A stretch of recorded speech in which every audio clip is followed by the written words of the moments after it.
I brought someone or something with me that you should meet. Toronto, Potash, Toronto.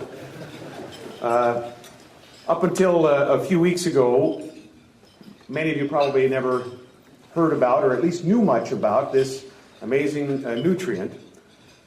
It's hard to believe that this salty pink mineral buried deep beneath the plains of Saskatchewan could have caused, over the last number of days, such an impassioned discussion and debate about our country, about the resources of our country, and about our desire to be able to continue to grow in this country, welcoming foreign investment, but also balancing strategic interests of the nation.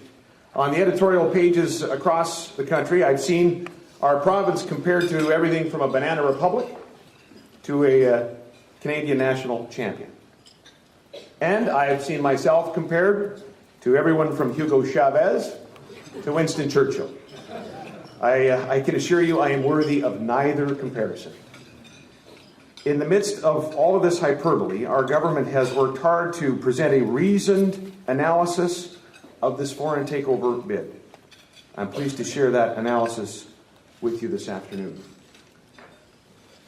The Victorian author George Eliot famously said, "It's never too late to become what you might have been." You will forgive the people of the province of Saskatchewan for believing these words were written for us. For we've known for some time that we have been blessed with prodigious natural resources. The list is compelling. We're Canada's second largest producer of oil, 43.3 billion barrels of oil in place. We sell more oil to the United States than the country of Kuwait. We believe in the next number of months we'll overtake our very good friends in Alberta as the #1 producer of conventional oil. We have 1/5 of the world's production of uranium from our province, up to 30% of the world's reserves of that very strategic resource. About 5% of the light bulbs burning tonight in the United States will have been powered by uranium that comes from the province of Saskatchewan, and there are great supplies of coal and diamonds.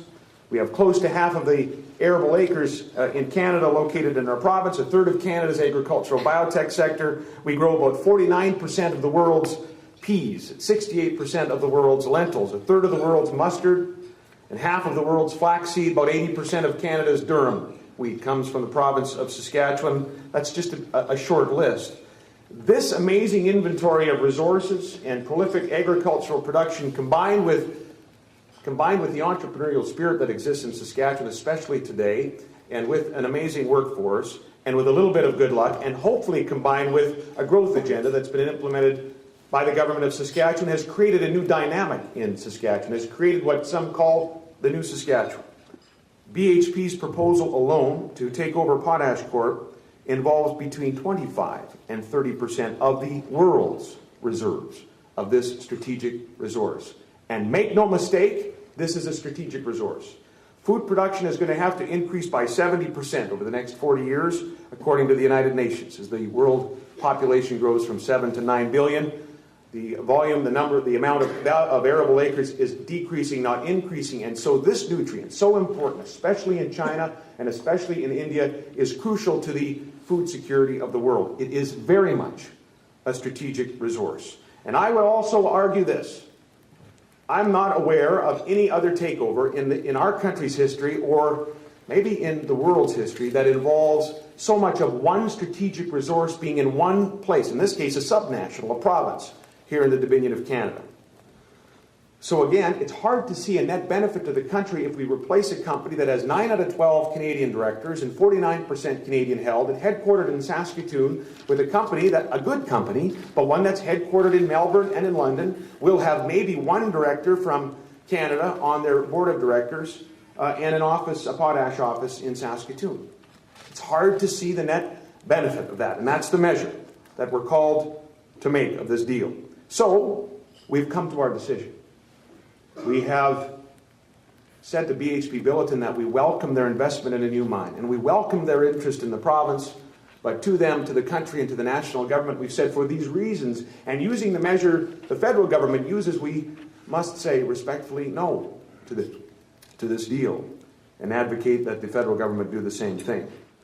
In fact, no less an authority than the chairman of BHP Billiton, Don Argus, in 2008, when they were looking at a potential potash play, well, doing more than looking at it, acting on a potash play in Saskatchewan. He said this, and I quote, "If we fail to remain competitive, Australia will incur a substantial opportunity cost, and in the worst case scenario, our resources will fall into overseas hands, and we will become a branch office, just like Canada."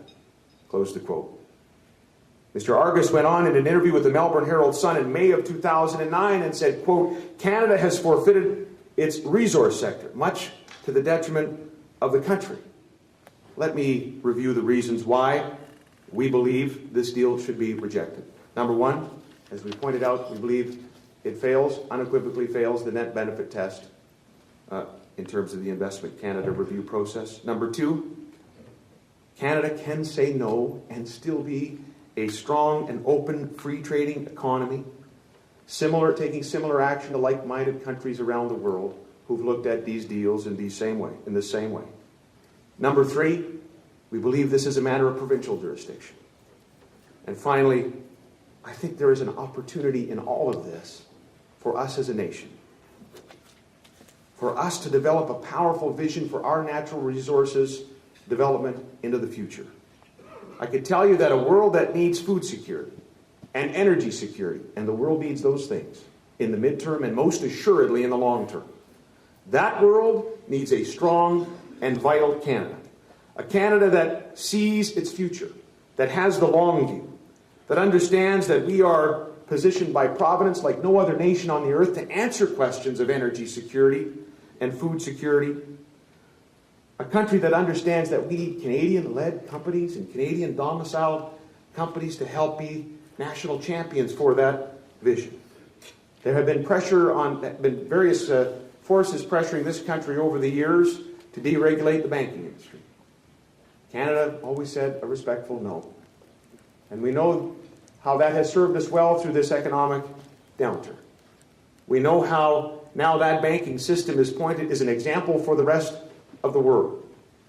And now today, faced with similar pressures, Canada can, again, choose to lead and not follow. To say yes to an open and strong economy that balances our strategic natural resource interests with our desire to be a great place to invest.